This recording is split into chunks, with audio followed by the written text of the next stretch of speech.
Welcome back, ladies and gentlemen, to another JVS movie review. Today, we are bringing you the latest from the Marvel Cinematic Universe, the 25th film of the Marvel Cinematic Universe.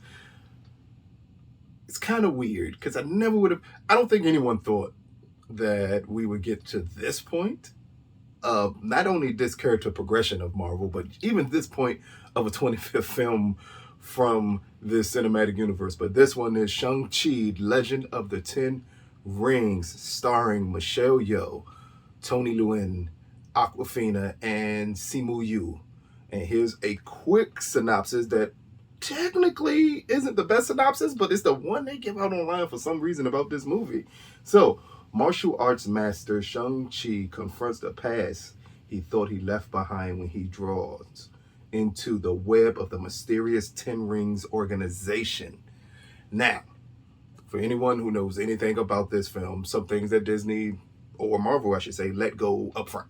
Tony Leung plays the Mandarin. We know that much. The Mandarin is, in this iteration, Shang-Chi's father. We know that much of it. What they didn't announce and what they didn't tell you and what we're not going to give you in this review is the character that Michelle Yeoh plays or the character that Aquafina plays. Both of them are different characters that they introduced into the film, I guess, to interject some of the Marvel sensibilities. And that's going to be the key phrase for this movie, for me, is Marvel sensibilities. Now, if you are not a fan of MCU films, this will not change your mind at all. If you're someone who is attached to a different cinematic universe and you prefer that one, or if you're someone who you just think Marvel movies are too drawn out for you, skip this movie. There's literally no reason to comment about it. Just skip it because it's not going to be for you. And you need to know that up front. But if you're someone who enjoys Marvel films, if you're someone who enjoys this cinematic universe, this character progression that you see, I think you're going to have a lot of fun with this movie, despite it having flaws in it that you're going to see coming a mile away. But as the film starts out, we are introduced to Sean, as he's known at the beginning of the movie, his American name, and him just going around living his life and really not living up to possibly what his family wanted him to do. And then we get flashbacks into why he's not getting to those points. So then we get the introduction of his sister at one point in the film. We get the introduction at the very beginning of the film of his mother and his father. It's not fully explained at the beginning what happened to his mother, but it's a superhero movie.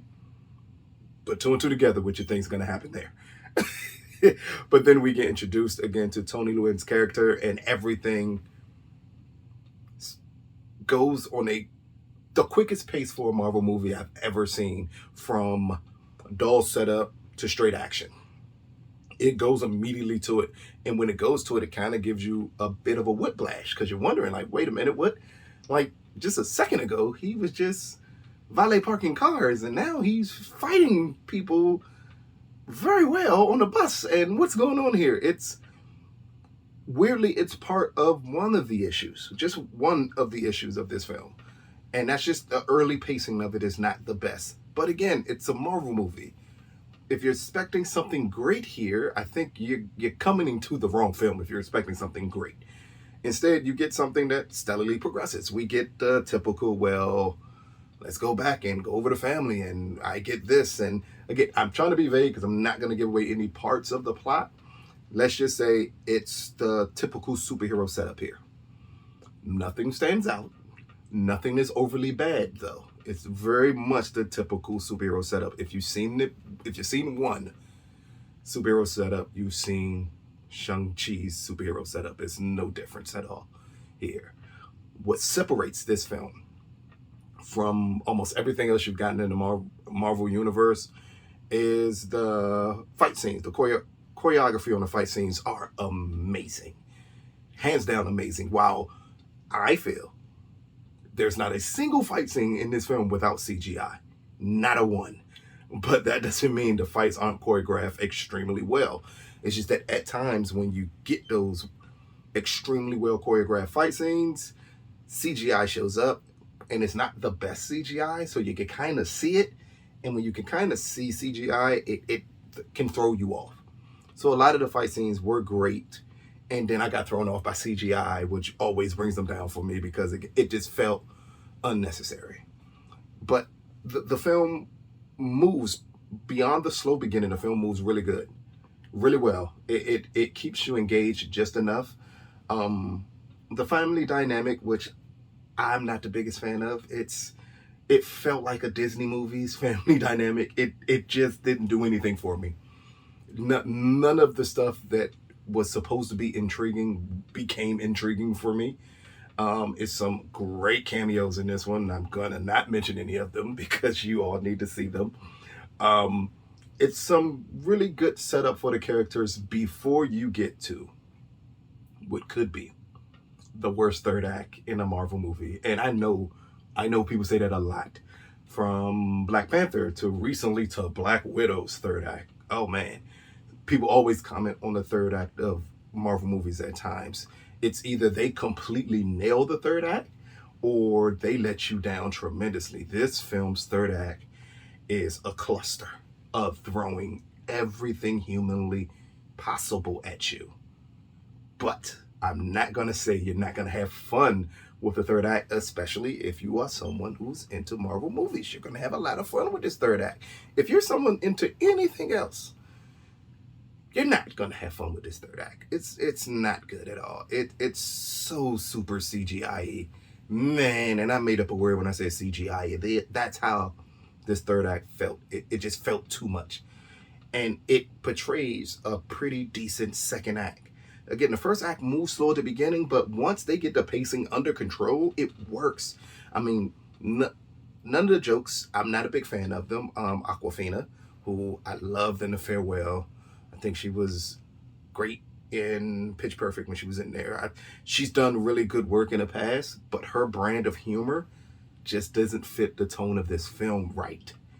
And it felt like they were setting her up for jokes. And I think when you see her just in her other roles, the reaction she gets, it's much better than it is here. It just feels so forced here, and that's what hurts this movie more than anything else, is that her character feels forced. It feels like we need a female character in here to play off of our lead, and we need a well-known actress, a well-known Asian actress to play off of our lead, and they picked her. And again, it just doesn't work. It's no Michael Pena in Ant-Man. It's none of that. It's just kind of, for me, miss joke after untimed things. Not to say that she's not putting forth an effort in this movie, because she definitely is. But I just don't feel the setup for her was correct. Everyone else is pretty much good in this movie. Shang-Chi, I'm gonna keep on saying that wrong too. Shang-Chi is the lead actor here. Simu is amazing in this movie. He's good. He has a star quality that I haven't seen out of a Marvel hero probably since Chadwick, where you're captivated when he's on screen. Even when it feels misplaced when he's on screen, you're still captivated by him being on screen. I think he's extremely charismatic. I think everything he does really works well in this film.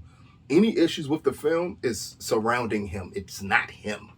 And that's something that for the future you kind of want to lean into, because he's that likable of a character. And again, we haven't really seen a new character introduced to the MCU in a lead role since Captain Marvel, which most people did not like.